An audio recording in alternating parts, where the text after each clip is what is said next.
लोग अपने अकेलेपन को दूर करने के लिए पैसे देकर साथी हायर कर रहे हैं। शहरीकरण और लोगों की व्यस्तताएं आज समाज में अकेलेपन के समस्याओं को जन्म दे रही है।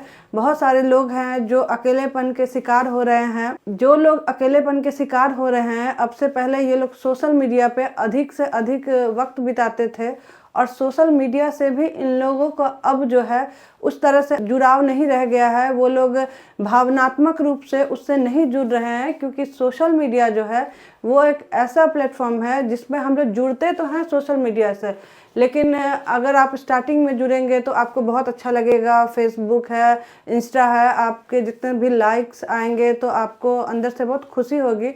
बट धीरे धीरे ये खुशी आपको नीरसता से आने लगेगी और आप नीरस होने लगेंगे। उसकी सबसे बड़ी वजह ये है कि जब हम सोशल मीडिया पे जाते हैं तो एक अनजान दुनिया के लोगों से मिलते हैं। बहुत सारे लोग अननोन होते हैं जिनको हम जानते भी नहीं हैं, और वो ऐसी ऐसी अपनी तस्वीरें लगाते हैं। भले ही उनके घर में बहुत ज़्यादा प्रॉब्लम हो, भले ही हस्बैंड वाइफ में ना बने, लेकिन वो जो पिक्चर लगाते हैं सोशल मीडिया पे वो बिल्कुल हैप्पी हैप्पी और अपना बेस्ट फ़ोटो लगाते हैं।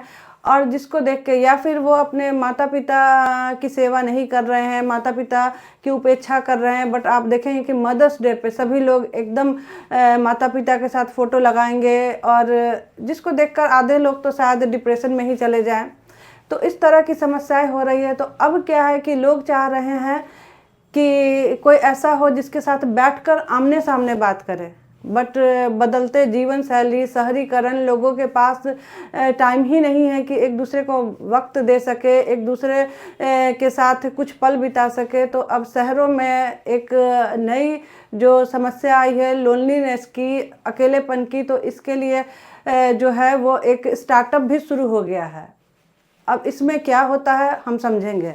कई स्टार्टअप ने इस भावना को, इस इमोशन को व्यावसायिक रूप में बदल दिया है। अब महानगरों में जो लोग अकेलेपन के शिकार हो रहे हैं और जो लोग लोनली फील कर रहे हैं, तो ऐसे लोग क्या है कि किराए पे आदमी को रखते हैं और वो आदमी 2 घंटे 4 घंटे के लिए उसके साथ बातें करता है। इमोशनली वो उनके साथ अपने दिल की बात रख पाते हैं, उनसे कहते हैं, जिससे उनको अच्छा फील होता है। तो इस तरह का व्यवसाय का भी चलन शुरू हो गया है। दिल्ली, मुंबई, बेंगलुरु, कलकत्ता, गुरुग्राम और ऐसी जगहों पे लोग क्या है कि बातचीत करने के लिए लोग इजीली पे कर रहे हैं, और लोग आदमी की तलाश कर रहे हैं कि जो उनके साथ 2 घंटा, जितने घंटे वो बैठते हैं बात करते हैं उनके साथ सम्मानजनक पूर्वक, तो उतने घंटे का उन्हें पे कर दिया जाता है। पहले के समय में क्या होता था कि लोग ज्वाइंट फैमिली में रहते थे, और ज्वाइंट फैमिली में रहने के कारण बुजुर्ग भी हमारे साथ रहते थे, छोटे बच्चे रहते थे, तो बुजुर्ग लोग छोटे बच्चों के साथ बात करते थे। बट अभी के समय में बच्चे भी लोनलीनेस के शिकार हो रहे हैं, और जो बच्चे शहर, घर से दूर बाहर पढ़ने जाते हैं तो उनकी भी यही स्थिति है, क्योंकि लोगों के पास इतना वक्त नहीं है कि एक दूसरे की समस्याओं को सुने और भावनात्मक रूप से उन्हें सपोर्ट कर सके।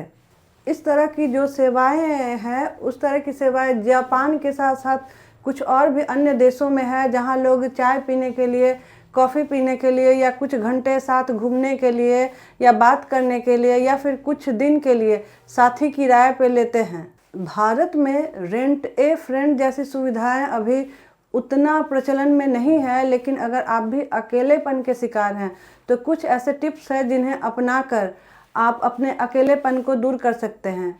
जैसे आप सामाजिक बने, समाज में लोगों के साथ मिलने जाएं, जिनकी भी जो भी समस्या है उन्हें सुने और दिल से उनके समस्याओं को फील करें। आप अपने पुराने रिश्तों को मजबूत कर सकते हैं। पुराने जो भी दोस्त हैं, रिश्तेदार हैं, तो उनसे बातें करें और आप उनकी समस्याएं सुने, अपनी बताएं। तो इस तरह से भी आप अपने अकेलेपन को दूर कर सकते हैं। तीसरा ये कि आपके जो भी शौक़ हैं, आप पेंटिंग करना आपको पसंद है, या फिर गाना गाना, या फिर कुकिंग का आपको शौक़ है, या जिस भी किताबें पढ़ना या डांसिंग का, तो उस शौक़ को आप जीवित रखिए, उस शौक़ को पूरा कीजिए, उसे एक नए अंदाज में कीजिए। तो इससे भी क्या है कि आप अकेलेपन के शिकार नहीं होंगे। अगर आप अकेले हैं तो अपने अकेलेपन को समझें, मेडिटेशन करें, खुद को समझे जाने। अगर आप खुद को नहीं संभाल पा रहे हैं तो आप किसी थेरेपिस्ट के पास जा सकते हैं और जहां जाकर आप अपना इलाज करवा सकते हैं। तो इस तरह भी आप समाज में घुल मिल कर रह सकते हैं और इससे भी आपके अकेलेपन के जो आप शिकार हुए हैं, अपने नए नए फ्रेंड बनाएं तो आप अकेलेपन के शिकार नहीं होंगे।